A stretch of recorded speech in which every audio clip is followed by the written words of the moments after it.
What's going on, guys? Welcome back to Regular Guy Firearms. We're going to take a look at my AR-15 that I was finishing up, or just received the upper for my last video.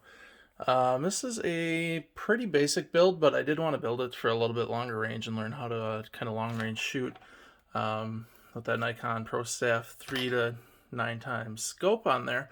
If you look over here, I do have some Vortex red dots. So, you can shoot those out pretty far, pretty accurately, but I do want to get used to, adjusting for wind and elevation and bullet drop and all of that kind of stuff. I just want to get familiar with that because I think it's a good thing to know, especially if you're into shooting. So, let's take a look at this guy. This thing is almost done with the exception of a charging handle. So we will have that in an upcoming video, but you can see it's got the Magpul fixed stock on there. Some Magpul furniture with the grip there. Standard bolt carrier group and charging handle for the time being. I do have a very useless Magpul backup sight there.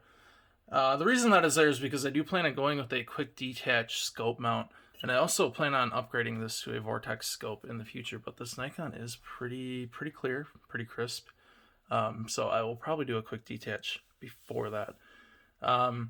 I know there's a lot of people out there saying, why do you need backups if you trust your optic? But I think stuff happens, so it's always good to have a backup. I do have backups up here, and like you look at a pistol like the M&P Pro, you don't put a red dot on there and take your sights off, do you? Is it something new that I haven't heard of? Because you just trust your optics so much? That seems silly to me.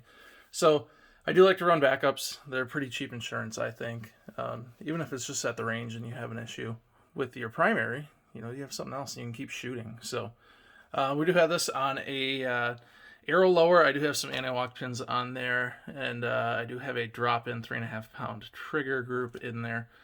Pretty smooth trigger, pretty nice to shoot. I did shoot this before using that upper there, so I was able to get a feel for how that lower worked. We do have a 16-inch barrel, as I mentioned in the last video. 13.5-inch free floating M-LOK rail, and then on the bottom we were going to put a vertical grip here, but I felt like there was a little much going on, and you can always just kind of grab onto the rail, so I didn't feel like I really needed that. I just did the Magpul bipod, fully adjustable bipod. This thing's really nice. I don't know how well you can see in the video, but you can tilt it and then it swivels. It's not gripping onto the desk enough, but you can swivel it left to right as well. And then we did do the EPSILON 556 VG6 muzzle brake. I've heard really good things about that. I've always used just a standard bird cage, and then we have, of course, the just the noise and flame shooter up there. But I'm curious to see how this will affect any recoil, or how it will help me to get back on target and stuff like that. So that should be a nice little improvement.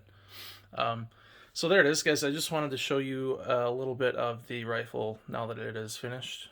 I really like how it looks. It's got a good weight to it. It's not terribly heavy, not terribly light either. As you would, it is a PSA upper, so you're not going to get a ton of like those lightweight savings or anything like that where you would in the higher dollar builds. But I still expect this to function just as well. So here we have it. If you guys have any questions, be sure to ask in the comments below. We will be putting a new charging handle in here, and I will be doing a little review on that charging handle as well. If you guys, again, have any questions, please feel free to comment below. If you have any criticisms, I do look forward to them, actually. I will see you guys in the next video.